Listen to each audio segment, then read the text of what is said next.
नमस्कार, बहुत स्वागत है आप सभी का। आपके साथ मैं हूं अभिलाष मिश्रा और आप देख रहे हैं आपकी बात मध्य प्रदेश। मध्य प्रदेश में शराबबंदी को लेकर पूर्व सीएम उमा भारती के एक्शन पर अब सियासत तेज हो गई है। भोपाल में एक शराब दुकान में उमा भारती ने पत्थर चलाकर शराब की बोतलें फोड़कर अपनी नाराजगी जताई।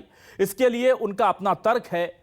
उमा भारती के बाद में सीएम शिवराज को उन्होंने पत्र लिखकर सफाई भी दी। उधर उमा भारती के इस एक्शन के बाद बीजेपी गिरती नजर आ रही है। दरअसल करीब 1.5 साल से उमा भारती शराबबंदी को लेकर आवाज उठाती रहीं। इस सबके बीच सरकार की नई शराब नीति आ गई, जिसमें सस्ती विदेशी शराब का प्रावधान कर दिया गया। उधर कांग्रेस उमा भारती के इस कदम की तारीफ भी कर रही है, तो वहीं सियासी चुटकी भी ले रही है। इसी बहाने कांग्रेस बीजेपी की गुटबाजी को लेकर के भी उसे घेरने में जुट गई है।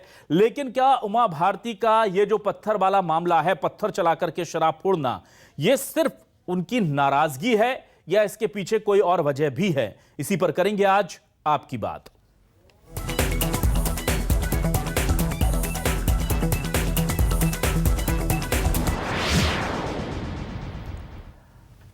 और आइए सबसे पहले आपको वो 2 तस्वीरें दिखाते हैं जिसमें उमा भारती कैसे, देखिए, भोपाल में एक शराब की दुकान पर जाकर पत्थर से शराब की बोतल तोड़ रही हैं। और इस तरह की तस्वीरें कम ही देखने को मिलती है। एक बार देखिए इन तस्वीरों को। उमा भारती हैं, बोतल के अंदर जाती हैं और ये देखिए सीधे उठा करके सामने पत्थर को शराब की जो बोतल्स है उन पर दे देती हैं। ये दरअसल भले ही सांकेतिक हो चीज, लेकिन यह बताने के लिए काफी है कि अपनी ही सरकार में एक साध्वी को शराब की दुकान पर आकर के पत्थर हाथ में उठाना पड़ रहा है। इसके बहुत ज्यादा राजनीतिक मायने हैं और इन्हीं राजनीतिक मायनों को लेकर के हम आगे बात करेंगे। लेकिन उससे पहले आपको बताते हैं कि जब यह पूरा मामला मीडिया में सुर्खियां बना और इस पर कांग्रेस ने आड़े हाथों लेना शुरू कर दिया बीजेपी सरकार को, तो जाहिर सी बात है कि फिर उमा भारती ने इसे लेकर अपना पक्ष भी रखा है। उन्होंने न सिर्फ शिवराज सिंह चौहान जो कि सीएम है उन्हें खत लिखा है, बल्कि उन्होंने मीडिया से बात करते हुए, न्यूज़ 24 मध्य प्रदेश छत्तीसगढ़ से बात करते हुए क्या कहा, सुनिए। मैंने एक पत्थर उठाया और वहाँ कर्मचारियों को मैंने कहा थोड़ा एक तरफ हो जाओ ताकि उन्हें न लगे। वो मैंने पत्थर दे मारा। अब लोग कह रहे हैं कि यहाँ पत्थरबाजी पे आपराधिक कृत्य दर्ज होता है। तो आपराधिक कृत्य किन पे दर्ज होता है? जो पुलिस को मारेंगे, प्रशासन को मारेंगे, पब्लिक को मारेंगे। उस दुकान पे तो बुलडोजर चलना चाहिए, पत्थर नहीं। क्यों? क्योंकि दुकान का लाइसेंस सही है, दुकानदार ने लाइसेंस लेके भूल नहीं की है, प्रशासन ने जगह गलत दे दी है उनको। हमने बहुत मेहनत की है। 28 लोग जब विधानसभा के उपचुनाव हुए थे तो स्वयं शिवराज जी ने खुद भी बहुत मेहनत की, मैंने भारी कड़ी मेहनत की। फिर अभी ये जो 3-4 उपचुनाव हुए उसमें मैंने भयंकर मेहनत की। प्रतिपुर विधानसभा में वो जीतना मुश्किल था। तो जिस सरकार को जिताने के लिए मैंने इतनी कड़ी मेहनत की हो, ना मैं उसको लज्जित कर सकती हूँ, ना मैं उसको शर्मिंदा कर सकती हूँ, ना मैं अपने मुख्यमंत्री को जो कि स्वयं संत स्वभाव के व्यक्ति हैं उनको अपमानित कर सकती हूँ। ऐसा कोई भाव नहीं। तो जाहिर सी बात है कि उमा भारती के इस बयान के बाद सियासत तो हो रही थी। कांग्रेस ने चौतरफा हमला बोला, बीजेपी ने भी बचाव के लिए बयान देने शुरू कर दिए हैं। बीजेपी और कांग्रेस के ये अलग अलग बयान सुनिए। एक साध्वी का सब्र टूटा है। कल जो पत्थर की घटना है, अब लोग उसे अन्य दृष्टि से देख रहे हैं, लेकिन उस साध्वी की भावना भी तो समझना पड़ेगी। किसी को मारने के लिए तो पत्थर नहीं चला है। इट्स ए सिंबॉलिक ये सूचना थी मध्य प्रदेश के मुख्यमंत्री के लिए कि भैया बार बार तुम मुझे आश्वासन दे रहा है, यदि तुम ये शराबबंदी लागू नहीं करोगे तो आम जनता सड़क पे उतर आएगी, इस तरह की दुकानों को तोड़ फोड़। एक प्रदेश की पूर्व मुख्यमंत्री जिसकी खुद की मध्य प्रदेश में सरकार है, यदि उसको शराब की दुकान पर अपने हाथों में पत्थर लेकर बरसाना पड़े तो इससे समझा जा सकता है कि सरकार की क्या स्थिति, भाजपा नेताओं की क्या स्थिति और उमा भारती जी कितनी अपनी सरकार में असहाय हो चुकी। ना शिवराज भाजपा है ना महाराज भाजपा में है, वो भी नाराज भाजपा में है। और कहीं ना कहीं ये पत्थर मारा है उमा जी ने, उससे उनके 2 शिकार हो गए। एक तो शराबबंदी पर, शराब के जो अभी बिक रही है उसके खिलाफ भी, और साथ में जो सीएम साहब है उन पर भी उन्होंने पत्थर जरूर मारा है इस पूरे हादसे में। उमा जी का जो पूरा घटनाक्रम है वो पूरी तरह से शराबबंदी को लेके उनका निजी रूप से तय किया हुआ एक आंदोलन है, उसका तरीका उनका है।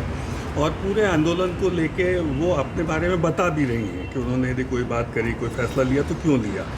रहा सवाल वर्तमान घटनाक्रम का, तो ये पूर्ण रूप से उमा जी का और प्रशासनिक विषय है, क्योंकि ये भारतीय जनता पार्टी का तय किया हुआ कोई कार्यक्रम नहीं है। तो देखते हैं क्या है न्यूज 24 मध्य प्रदेश छत्तीसगढ़ के आज के सवाल। इन सवालों को आपको दिखाते हैं और डिबेट को आगे बढ़ाएंगे। हमारे सवाल देखिए, हमारे सवाल हैं शराबबंदी के लिए कानून की उड़ी धज्जी, पत्थरबाजी को क्यों मजबूर हुई उमा भारती,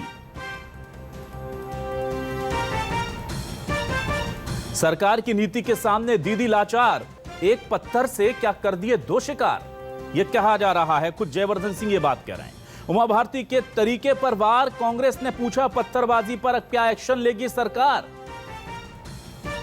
एमपी में साध्वी के हाथ पत्थर, शराबबंदी के लिए अपनों का गदर। अब अपने जो हैं वो पत्थर उठाने लगे तो सरकार को फिर एक बार कम से कम देखना चाहिए कि कहां गलती हो रही है। हमारे साथ तीन खास मेहमान जुड़ चुके हैं, सीधे रुख करते हैं उनका। हमारे साथ जुड़ चुके हैं बीजेपी के वरिष्ठ नेता प्रवक्ता आशीष अग्रवाल जी। आशीष जी, बहुत स्वागत है आपका न्यूज 24 मध्य प्रदेश छत्तीसगढ़ पर।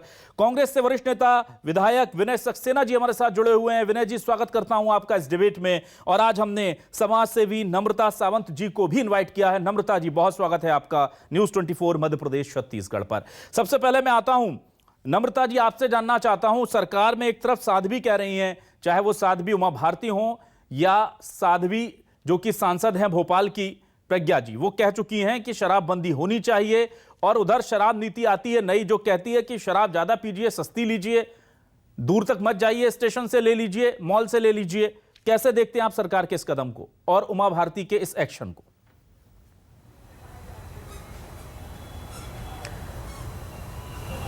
सर, मैं इसके लिए बहुत ही छोटे शब्दों में एक बात कहना चाहूँगी कि आप सभी पूरे देशवासियों को ये बात पता है कि 15 अगस्त, 26 जनवरी, 2 अक्टूबर जैसे दिनों पर हमारे यहाँ पर ड्राई डे रखा जाता है। लेकिन अभी जिस तरह की परिस्थितियाँ हो रही है, नई जो नीतियाँ लागू की जा रही हैं सरकार के द्वारा, हमें तो ऐसा लगता है कि कहीं वो दिन दूर ना हो कि इन दिनों में भी उन्हें स्पेशल कंसेशन मिलने लग जाए। जी, और आपको लगता है कि उमा भारती का इस तरह से विरोध प्रदर्शन करना ठीक है? क्योंकि अगर उनके हाथ में पत्थर नहीं होगा तो कुछ दिनों बाद शायद महिलाओं के हाथ में होगा।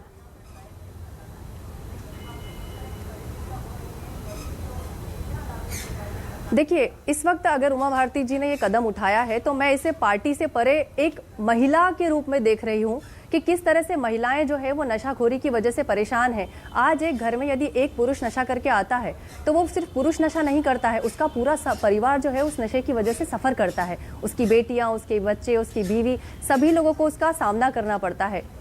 तो अगर एक व्यक्ति के नशा करने की वजह से पूरा परिवार अगर डिस्टर्ब हो रहा है सर, तो इसका परिणाम हम सभी के सामने है। साथ ही साथ हम लोग देखते हैं कि आए दिन हम न्यूज़ के माध्यम से यहाँ पर नज़र आता ही रहता है, सोशल मीडिया के माध्यम से, कि कोई बेटा नशे के लिए माँ का कत्ल करके चला गया है, किसी ने अपनी बीवी को मारा है नशे में। तो अधिकतर जो हादसे होते हैं, जो प्रताड़नाएं होती हैं महिलाओं के साथ या किसी के भी साथ में, किसी तरह की चेन छीपने की। ठीक है, मैं आता हूं विनय जी आपके पास। विनय जी, मुझे ये बताइए कि जाहिर सी बात है कि इस पूरे मामले पर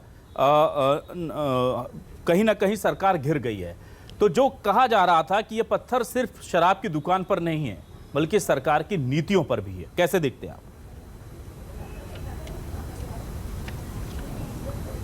मैं आपको एक कवि दुष्यंत की पंक्तियों को बताना चाहता हूं जी,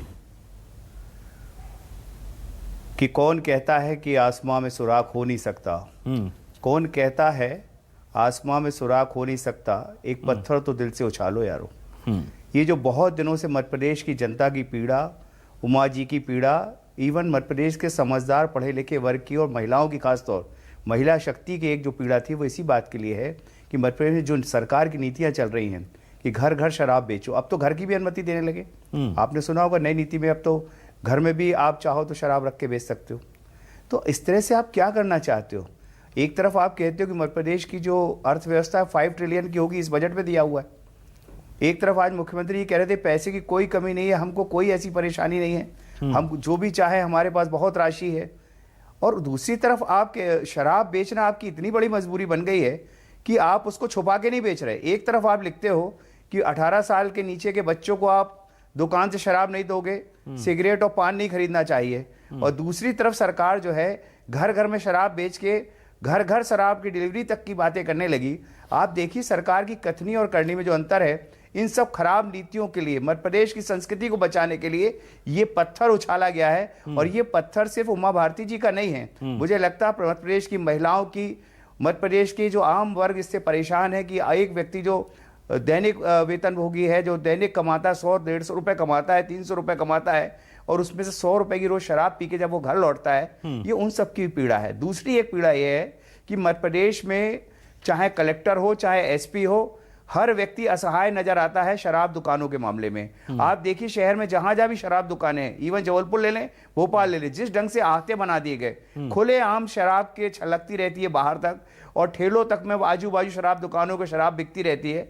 और सरकार के अधिकारी जो है, या तो वो उनके साथ पूरी तरह से सहभागिता है, और या फिर उसके बाद सरकार के चलते उनके हाथ बंधे हुए। इन सब नीतियों के खिलाफ ये पत्थर उछला है, और मुझे लगता है शायद इससे बुद्धि लोगों को आना चाहिए कि मध्य प्रदेश की जनता क्या चाहती है। नहीं तो ये पत्थर हर दुकान में चलेंगे। ये मध्य प्रदेश के मुख्यमंत्री जी, आपकी सरकार पर ही पत्थर बिकने वाले हैं। ठीक है। आशीष अग्रवाल जी, उमा भारती जी लगातार कहती रही कि शराबबंदी होनी चाहिए, और कम से कम सीनियर लीडर हैं, बहुत सीएम रही हैं, एक्स सीएम रही हैं, तो इतना तो उनकी कम से कम सम्मान रखा गया होता है कि नई शराब की दुकानें खोलने को मंजूरी नहीं मिलती, शराब के दाम कर दिए गए।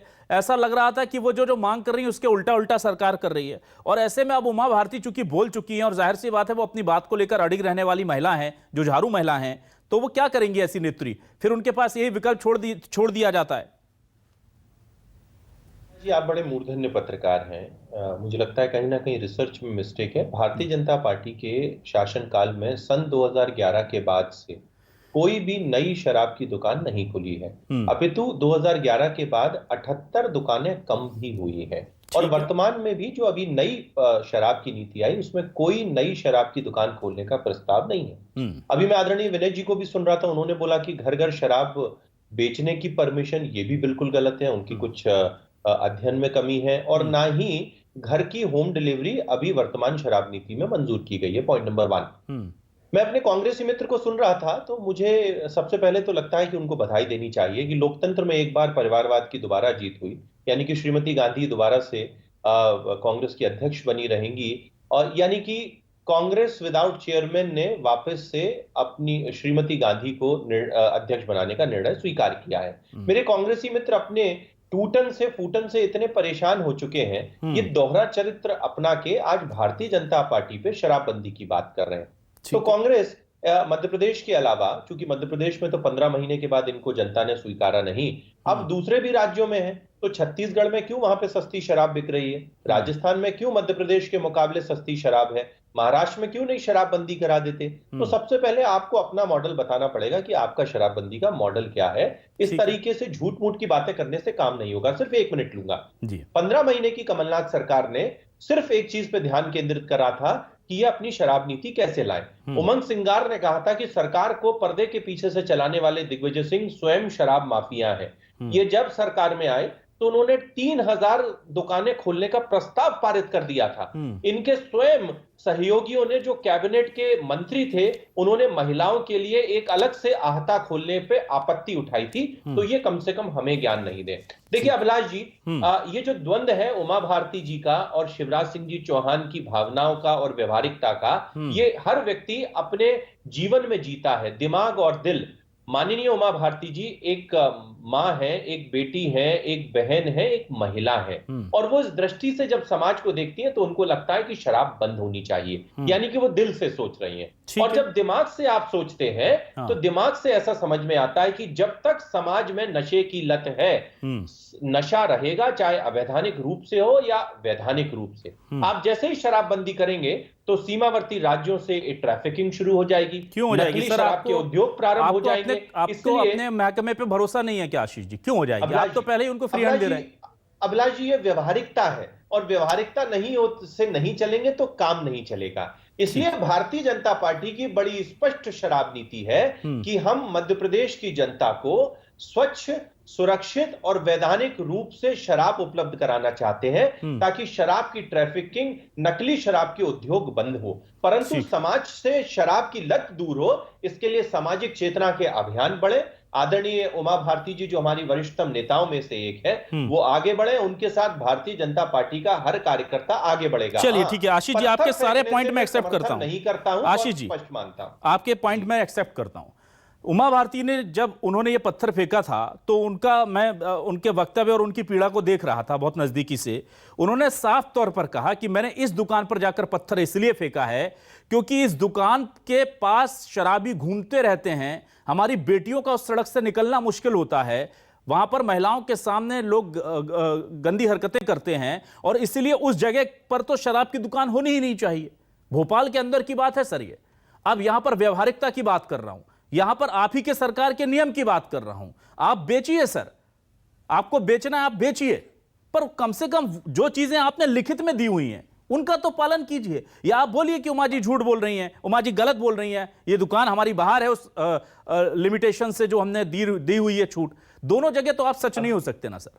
अभिलाष जी देखिए, मध्य प्रदेश में कानून का राज चलता है और निश्चित ही जो शराब की नीति के तहत जो लाइसेंस देने की शर्तें हैं, अगर वहां पर कोई भी डिफॉल्ट है तो उस पर तुरंत कार्रवाई की जाएगी। परंतु ये विषय संज्ञान में जैसे ही आया है, मुझे लगता है इस पर जांच प्रारंभ हो गई है। और ऐसा नहीं कि पहली बार उमा भारती जी के द्वारा, अपितु अगर सामान्य समाज की महिलाएं भी एकत्रित होके, आपने कई ऐसे वाक्य मध्य प्रदेश में सुने होंगे, किसी शराब की दुकान की स्थान को लेके आपत्ति की तो सरकार ने उस पर त्वरित निर्णय लेके उस स्थान को बदला है। तो विषय सिर्फ ये है कि अगर कोई वैधानिकता में कमी है तो भारतीय जनता पार्टी की सरकार उस पर कार्रवाई करेगी, परंतु पत्थर फेंकने का मैं समर्थन नहीं करता हूं।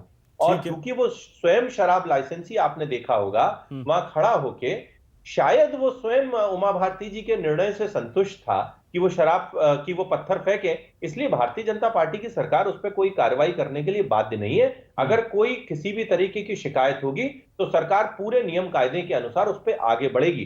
परंतु समाज में चेतना लाने का ये जो प्रयास है उमा भारती जी का, पत्थर फेंकने के अलावा, मुझे लगता है कि ये सराहनीय है। पर ना चेतना लाने के सर समाज के साथ साथ क्या सरकार को नहीं सचेत होना होगा इस पर? सर सरकार अगर मॉल्स में दे देगी शराब, मैं विनय जी आपके पास आता हूं, सरकार मॉल्स में अलाउ कर देगी, रेलवे स्टेशन पर अलाउ कर देगी और सस्ती कर देगी शराब, और फिर कहेगी कि शराबबंदी की जिम्मेदारी तो समाज की है, तो क्या आप इसको कैसे देखते हैं? देखिए, मैं तो अपने आदरणीय प्रवक्ता जो भाजपा के हैं, जो कहते हैं कि विनय सक्सेना जी का अध्ययन नहीं है, कभी विधानसभा में अपने विधायक मित्रों से पूछ लें कितना अध्ययन है और क्या है। क्या आप जो अभिलाषी कह रहे हैं कि मॉल में शराब बेचने की नीति नहीं आई है? और मैं कहना चाहता हूं, दावे के साथ कहना चाहता हूं, सुन लीजिए ध्यान से, अगर आप 1 करोड़ से ज़्यादा का टर्नओवर रखते हैं तो आप अपने घर में भी शराब रख सकते हैं, वहां से रख सकते हैं। ये बात सरकार की नीति में है। दूसरी बात बताना चाहता हूं, कैबिनेट की बैठक में हमारे कई मंत्रियों ने विरोध किया। मैं उनको तवज्जो देते हुए उनकी तारीफ करना चाहता हूं, जिन्होंने कहा था घर घर की डिलीवरी शराब की नहीं होना चाहिए मध्य प्रदेश में। और दूसरी बात कहना चाहता हूं कि इन्हीं के माननीय, वैसे तो ये हर काम जो है, अब ये परिवारवाद और सोनिया जी पे जा रहे थे, मेरी समझ में नहीं आता, शराब पे बातें चल रही है, इनको एक ही काम दिखता है कि हमारी कांग्रेस पार्टी के नेता लोग क्या कर रहे हैं। मैं माननीय मोदी जी की इस बात के लिए इनको याद दिलाते हुए कहना चाहता हूं कि अगर ये कहते हैं कि हम तो वैसे तो ये पूरी प्रेरणा गुजरात से लेते हैं, ये क्यों नहीं बताते? अभी ये बड़ी व्यवहारिक बात कर रहे थे कि अव्यवहारिक होगा शराब को बंदी करना, तो फिर गुजरात में शराब बंदी क्यों है? बिहार में भी तो इन्हीं की मिलीजुली सरकार है, वहां पे शराब बंदी क्यों है? अरे आप मध्य प्रदेश की बात मैं कर रहा हूं, अब आप छत्तीसगढ़ और राजस्थान में जो होना वहां की नागरिक तय करेंगे। मैं जबलपुर का हूं, मध्य प्रदेश का हूं, मैं जबलपुर और मध्य प्रदेश की बात करूंगा। आशीष जी, आपको जो कुछ भाषणबाजी करनी है अपने नेताओं के साथ जाके राजस्थान और छत्तीसगढ़ में करिए, परंतु एक तरफ आप कांग्रेसी सरकारों की बात करते हैं तो दूसरी तरफ आपको गुजरात की भी बात करनी चाहिए कि वहां शराब बंदी है। फिर जब आपकी सरकार कह रही है हमारे पास कोई कमी नहीं है, पैसे की कोई कमी नहीं है, तो फिर क्यों आप सरकार की इस तरह की नीतियां ला रही है कि शराब जो है बंदी होने की बजाय घर घर में आसानी से मिले?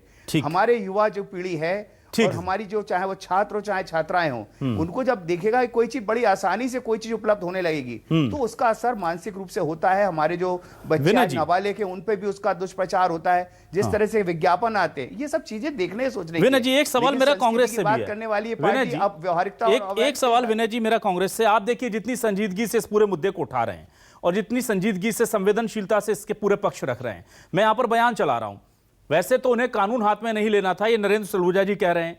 एक नेता कह रहे हैं कि उनके खिलाफ कार्रवाई क्यों नहीं कर रही है, अब सरकार कोई दूसरा पत्थर मारता तो कर देता। तो सर देखिए, कांग्रेस भी तो पॉलिटिक्स कर रही है ना, जबकि इस गंभीर विषय पर पॉलिटिक्स छोड़ करके उन्हें समाज के साथ, और कम से कम अगर उमा भारती अच्छा कर रही हैं आप जो कह रहे हैं, तो उनके साथ होना चाहिए। आप चाहते भी हैं कि इस पर बीजेपी घिरे और आपको उमा भारती पर भी निशाने साधने हैं, तो पॉलिटिक्स मत कीजिए सर। अगर आप उनके उस फैसले के साथ है पूरी कांग्रेस तो साथ नजर आए, उनके तरीके के विरोध में है तो विरोध में नजर आए। देखिए, मैं आपसे फिर कहना चाहता हूं, मैंने इसलिए कवि दुष्यंत की उन पंक्तियों का उल्लेख किया कि ये जो पत्थर उछला एक संकेत है जी। ये संकेत मध्य प्रदेश की जनता की भावनाओं का संकेत है। वो चाहे उमा जी उठाएं, चाहे माननीय कमलनाथ जी उठाएं, या प्रदेश की एक महिला जो शक्ति है, अगर एक गरीब महिला भी उठाएगी तो ये पत्थर जो है ये वो संदेश मानना चाहिए और प्रदेश की सरकार को भावनाओं पर समझना चाहिए। आप शराब बेचते भी हैं तो उसका पालन, जो नियमों की बात कर रहे थे अभी, मैं इनसे कहना चाहता हूं, मध्य प्रदेश की पुलिस हो चाहे प्रशासन हो, नीचे से लेके ऊपर तक, बिगड़ नाम लिए कहना चाहता हूं अग्रवाल जी, किसी शहर में थाने से लेके बड़े से बड़े अधिकारी तक शराब का पैसा जाता है और शराब माफियाओं के सामने घुटने टेक रहती सरकार। जबलपुर शहर में 5, अभी आप कह रहे थे कि आज तक इन्होंने कुछ नहीं किया, मैंने जबलपुर में एक बार बंद कराया जो 2 साल से बगैर परमिशन के चल रहा था। ये आपकी सरकार के काम करने का तरीका ऑन द रिकॉर्ड है जबलपुर के अधिकारियों को, और मेरे व्हाट्सएप पे है, जबलपुर के कलेक्टर के व्हाट्सएप पे, जबलपुर के एसपी के और जबलपुर के एक्साइज अफसर के व्हाट्सएप पे है। लेकिन आप जो कहना चाहते हो इस तरह से आप बोल के व्यवहारिकता की बात करके, और आप बड़े अच्छे शब्दों से, उससे कोई फर्क नहीं पड़ने वाला।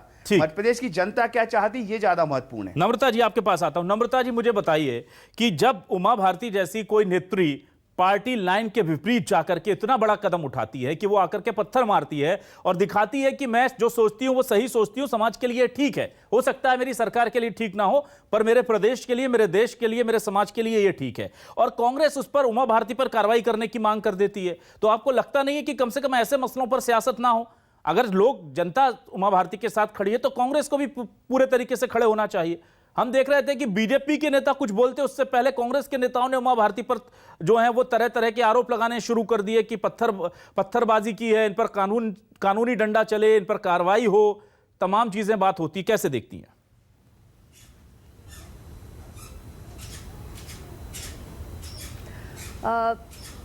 अभिलाष जी, मैं एक बात कहना चाहती हूँ कि उमा भारती जी ने जो कार्य किया है ना तो वो बीजेपी के लिए किया है और ना ही वो कांग्रेस के लिए किया है। रही बात दोनों पार्टियों की, तो ये हम सभी बेहतर तरीके से जानते हैं कि सब अपना अपना सिक्का चलाने की बात करते हैं, लेकिन उमा भारती ने समाज के हित में बात की है, देश के हित में बात की है। नशाखोरी से हमारे देश की जड़ें बर्बाद हो रही है, आज का युवा नशे में बुरी तरीके से डूब चुका है, तो उन्होंने सिर्फ समाज हित के लिए बात की और इसके लिए हम सभी समाज सेवी उनका पूरा समर्थन करते हैं। ठीक है। आशीष जी मुझे एक चीज बताइए, साध्वी उमा भारती ने जब ये मांग की थी तो हमने साध्वी प्रज्ञा से बात की, उन्होंने भी कहा कि मैं पूरी तरह से शराबबंदी के पक्ष में हूं, होना चाहिए, तुरंत होना चाहिए, और तो और प्रद्युम्न सिंह जी ने भी कहा कि वो भी शराबबंदी चाहते हैं प्रदेश में। तो जब शिवराज सिंह चौहान जी भी चाहते हैं, वो बाइट में बार बार सुनाता नहीं हूं क्योंकि मैं अपनी डिबेट में बार बार सुना चुका हूं, उनका 6 साल पुराना बयान वो कह रहे हैं कि हम चाहते हैं शराबबंदी हो, 4 साल पुराना बयान कहते हैं शराबबंदी हो, 2 साल पुराना बयान कहते हैं शराबबंदी हो, और वो किस सोच के इंसान है ये सबको पता है। तो क्या ये दबाव था कि अधिकारियों का जो इस तरह की शराब नीति ले आए और निशाने पर आ गए हैं सर? क्योंकि मुझे नहीं लगता कि बीजेपी का कोई नेता दिल से चाहता होगा कि इस तरह से शराब को स्टेशन, मॉल्स यहां पर लाया जाए और यहां पर उसको पब्लिक किया जाए। देखिए, बिल्कुल ये सरकार कोई अधिकारियों के दबाव में नहीं चलती है, सरकार जनता से किए गए वादों को पूरा करने की भावना से चलती है। मैं विनय जी को सुन रहा था तो विनय जी का शायद ईगो हर्ट हो गया, पर मैं इतना कहना चाहता हूँ, ईगो हर्ट करना मेरा उद्देश्य नहीं है, पर आपकी जो दूसरी राज्य सरकारें हैं उनके पापों से, उनके कुकर्मों से आप इतनी जल्दी पीछा नहीं छुड़ा सकते। मैं ऑन रिकॉर्ड बोलता हूं विनय जी, 2011 के बाद भारतीय जनता पार्टी के शासनकाल में कोई नई गुजरात का प्रेरणा क्यों नहीं खुली। सुनिए ना, मैंने आपको नहीं रोका ना, सुनिए, मैं ऑन रिकॉर्ड बोलता हूं, आप खुद विधानसभा के सदस्य हैं। मेरा कहना है गुजरात की बात क्यों नहीं करना चाहते कि 2011 के बाद क्या मध्य प्रदेश में शिवराज सिंह जी के नेतृत्व में कोई सरकार, कोई दुकान खुली है? नहीं खुली है, अपितु 78 कम हुई है। आपकी जब सरकार थी 15 महीने की, तो आपने शहर की सीमा 5 किलोमीटर और गांव की सीमा 10 किलोमीटर करके यह सुनिश्चित कर दिया था कि 3000 नई दुकानें खुलती। आपने छोटे छोटे समूहों की जगह बड़े बड़े कार्टेल क्रिएट किए और उमंग सिंगार जो आप कह रहे हैं ना, इसका पैसा ऊपर तक जाता है। जी, आपके तो मंत्री ने कहा था कि सुनिश्चित कर दिया था कि सर आशीष जी फिर आप 27% आरक्षण को सुनिश्चित कर दिया था कांग्रेस ने, उसका क्रेडिट कभी नहीं देते हैं सर, फिर कहते हैं कि ये तो कर ही नहीं पाए। तो सर ऐसा जो नहीं कर पाया, सर आप गुजरात का उदाहरण जो दिया है, एक बार सर विनय जी ने पूछा गुजरात को लेकर, सर प्रवक्ता यहां पर दिखाएंगे तो ये चल नहीं सकेगा। सुनिए ना, हाँ। आपको जनता को सही पिक्चर दिखाना है। अगर विनय सक्सेना जी इतने जिम्मेदार विधायक होने के बाद ये कहेंगे कि 1 करोड़ रुपए टर्नओवर होने के बाद आप अपने घर से शराब बेच सकते हैं, तो अभिलाष जी क्या आप इस चैनल से ये झूठ प्रसारित होने देंगे? पर्सनल कंजप्शन के लिए बिल्कुल पर्सनल कंजप्शन के लिए। फिर आप किस अध्ययन की बात करते हैं विनय सक्सेना जी? ये राहुल गांधी के दल वाले लोग ठीक जनता है। को जो झूठ परोसना चाहते हैं वो अच्छा आशीष स्वीकार नहीं जी, है। आशीष जी मैं अंतिम दोबारा 20 कहता सेकंड, हूं, आशीष जी अंतिम 20 सेकंड सर। आपके लोग झूठ को बार बार बोल ना के आशीष सच जी साबित एक करना चाहते अंतिम हो। बहुत इंपॉर्टेंट पॉइंट विनय जी ने उठाया था। गुजरात में शराबबंदी हुई तो आपने ये कह दिया क्या बीजेपी गवर्नमेंट ने आपने कि शराबबंदी वहां पर फेल हो गई है क्योंकि पड़ोस से तस्करी हो रही है, और अगर वहां पर नहीं हो रही तो मध्य प्रदेश में कैसे होगी सर? मुझे बताइए क्या स्टैंड है सर? देखिए हर प्रदेश का डेमोग्राफिक गुजरात पुलिस फेल है मतलब। चैलेंज है वो अलग होता है। भारतीय जनता पार्टी की सरकार में मध्य प्रदेश की जो सीमाएं हैं, हम सदैव ऐसा मानते हैं कि जो सीमावर्ती राज्य हैं वहां से ट्रैफिकिंग की संभावना अधिक है। इसीलिए आपने देखा होगा कि 15 महीने की कमलनाथ सरकार में नकली शराब के कारोबार तेजी से बढ़ने लगा था। जो सीमावर्ती राज्य है उससे और ज्यादा तेजी से यहां पे शराब आने लगी थी, और इसी चैलेंजेस को हमने एड्रेस करते हुए नई शराब नीति लाए हैं ताकि अवैध शराब का ये जो माफिया है वो परास्त हो सके। भारतीय जनता पार्टी स्वच्छ सुरक्षित वैधानिक शराब मध्य प्रदेश के वासियों को उपलब्ध कराएगी। इसके साथ शराब की जहरीली शराब के प्रकरण तो आप ही की सरकार में सबसे ज्यादा मौतें हो गई ना। ठीक है, जहरीली शराब नहीं पीनी है, जाहिर सी बात है, ये बिल्कुल नहीं होना चाहिए, लेकिन उसके लिए शराब को सस्ती कर दिया जाए, पेट्रोल तेल दूध अगर महंगा हो रहा है तो होने दिया जाए। ये एक जो लॉजिक दिया जा रहा है समझ नहीं आ रहा। दूसरा लॉजिक ये भी समझ नहीं आ रहा कि गुजरात में क्या फेल है क्या शराबबंदी, बिहार में क्या फेल है क्या? अगर वहां पर हो सकती है तो मध्य प्रदेश में क्यों नहीं हो सकती? और नम्रता जी की जितनी बात मैंने सुनी उनसे मुझे उनकी भावना लगती है कि अगर फेल हो जाती तो हो जाती। आशीष जी एक बार कोशिश तो करते। आप लोगों ने तो कोशिश करने से पहले ही शराब माफियाओं के सामने हथियार डाल दिए, ऐसा प्रतीत होता है। बीजेपी का जो चरित्र है, चाल है, जो चलन है उसका, उससे मैच नहीं खा रही आपकी शराब नीति। बहुत माफी के साथ कहना चाहूंगा, ये जन भावनाएं सर। आप सरकार है, आपके पास अधिकार है, आप जो शराब नीति बनाएं आप फ्री में बंटवा सकते हैं सर, लेकिन जो जन भावना है, मेरा काम है, मेरा कर्तव्य है कि आप तक पहुंचाऊं, अच्छे काम की तारीफ करूं। अगर लगता है कि कुछ गलत हो रहा है तो जैसे उमा जी ने पत्थर मारा है, मैं पत्थर नहीं मारता सर, अपनी सब मर्यादा में रहकर बस सचेत करता हूं कि थोड़ा एक बार फिर से इस पर आप लोग आत्म अवलोकन कर लें। बहुत बहुत शुक्रिया आशीष जी, विनय जी, नम्रता जी हमारे साथ इस डिबेट में जुड़ने के लिए। उम्मीद करते हैं कि मध्य प्रदेश बना रहेगा, मध्य प्रदेश नहीं होगा। नमस्कार।